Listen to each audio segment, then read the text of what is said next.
Wow, I don't know if there is a topic that runs deeper inside of me than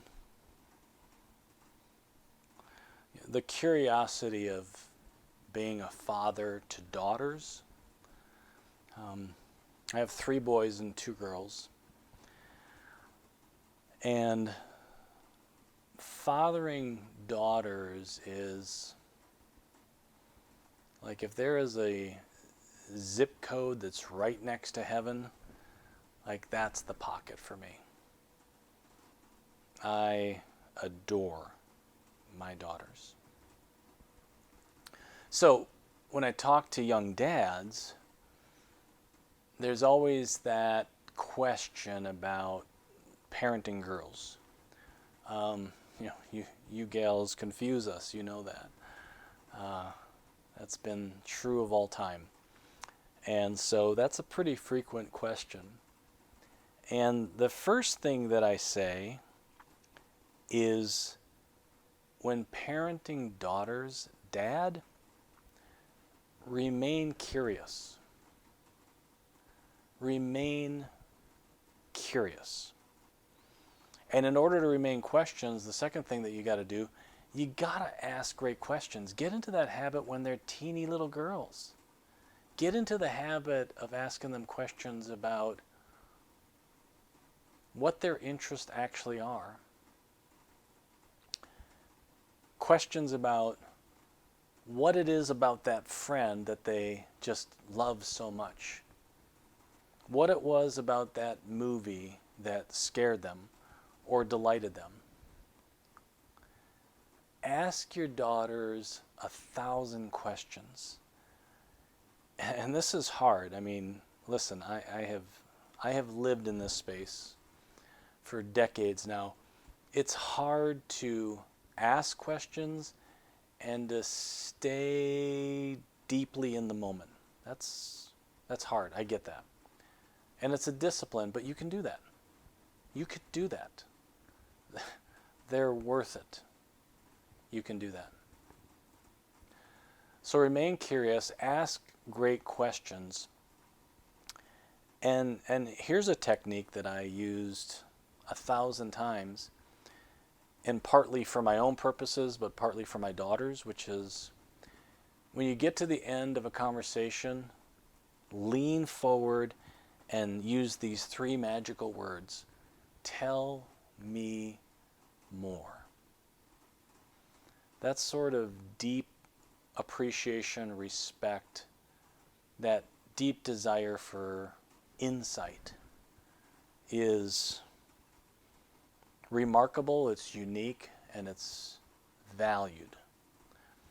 And so a lot of times when I'm coaching young dads on this point, I tell them the way that I contextualize my relationship with my daughters, which is I would say to myself phrases like hand-selected words. Roger, these girls of yours are precious and they're valuable and they're worth the agonizing effort of being selected. And so hand selecting words for my daughters, it's a phrase that for my internals helped me to be valuing them in the present moment. And isn't that so important in the father-child relationship? So hand-selected words. What are the hand-selected words that you will choose for your daughters? Get into this discipline at a very young age. Take them out. Daddy-daughter dates are wonderful. And let them decide where you're going and what you're eating and what movie you're seeing. Here's one that's a challenge. Man, treat their mother with hallowed respect. And when you do that for a couple of decades, you have literally created a framework for them, a frame through which they can view their own relationships with men in their lives.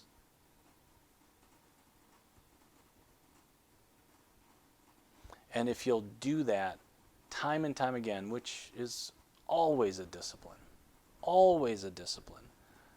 but so worth it, you'll be creating this framework where in the future they've got something worth emulating. They've got this template that is customary in their lives. The last couple of things.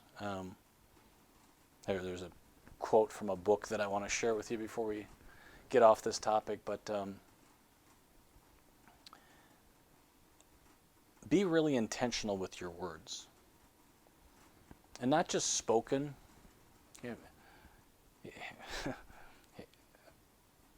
Here's a great, I don't know if it's a tip or a trick or a technique, but man, I love this. I write letters to my daughters and I put a stamp on them and I send them through the mail. And then through the mail system, they eventually end up back at my home. This was when they're younger, obviously. It's curious to get a letter at your home from your father. And you can figure out little tips and tricks and techniques like that so that you're leaning forward, doing something that is unique and distinct, that is noticeable, that takes your daughter out of her standard everyday life and creates a moment. Like, isn't that what the first 20 years of parenting is? Like, creating moments that are memorable. I love the frame of this story because it gets larger, which is with my eldest daughter. Eventually she left. She traveled internationally for quite a number of years, landed in Minneapolis, so her home is 750 miles from me. And she took this upon herself, and what a lovely gesture. After having had this relationship with her father now for over 2 decades, she went out and bought a journal. She wrote several pages, handwritten to her father. And she put that in the mail and sent it to me. And she and I created this entirely new family tradition. She would write to me. I'd look forward to getting that in the mail. I would write to her. She would look forward to getting in the mail. So figure out how to put your special thumbprint on the relationship with your daughters. Last point, and then, like I said, a great quote from a book. When your daughter is in her teen years, attend to your psyche. Be intimately aware of what's happening on your internals. You'll find some demons there. You'll find fewer angels there. But something about attending to that, guys, is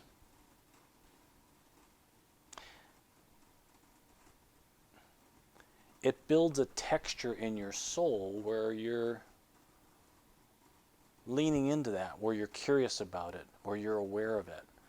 And if you'll do that when your daughter or daughters, in my case, are in their teen years, you can actually get to a place where you can cooperate with those internal voices, with the persona, with your psyche, with your subconscious. It's a series of daily disciplines.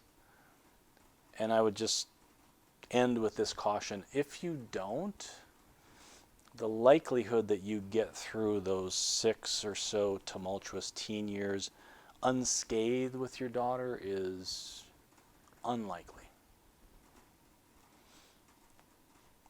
Just because there's so many opportunities for hurt, both for you and for her. So I was saying earlier about this quote. So I think it was a session that we did recently. We talked about the book The Alchemist. And there's a phrase in there towards the end that I think is, maybe it's just me, but as a father, this is how I think about my relationship with my daughters. Because it's not linear, it's vast and encompassing. So towards the end of the book, Santiago is running the risk of death at the hands of a desert warlord. And the only way that he is not going to be struck dead the next day is if he can control the wind today. So they more or less put on a show, and Santiago can't control the wind. Kind of like you with your daughters. He does this curious thing. And it's a lot like how I resonate with my girls. The book says, Santiago, not knowing what else to do. Listen to those words. Not knowing what else he could possibly do. He opens his mouth and here's what he says. He talks to the wind. And he says, just, I love this.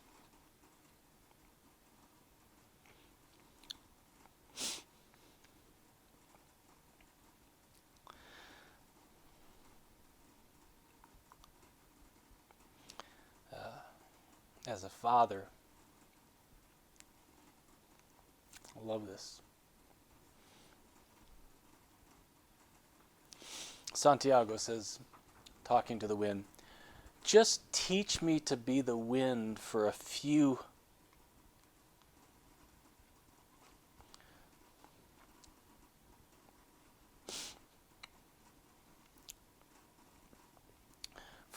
moments so you and I can talk about the limitless possibilities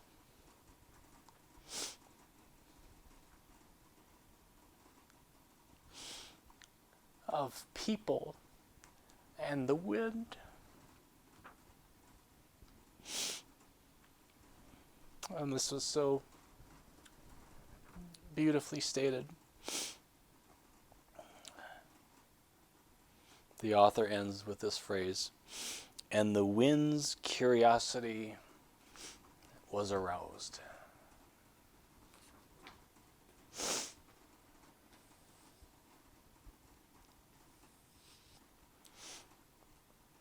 You'll never capture your girls. You'll never harness them.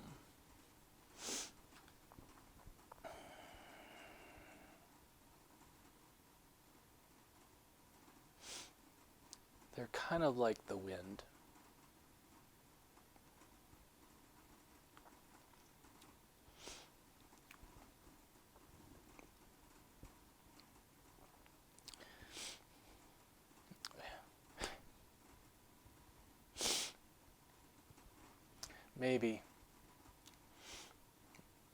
Maybe the best that I did in those 20 years that they were in my home is arouse curiosity.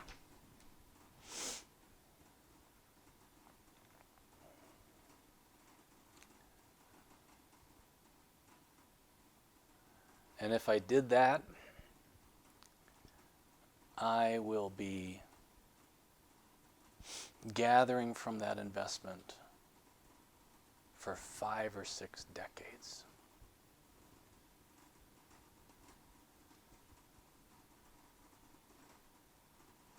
Be very selective.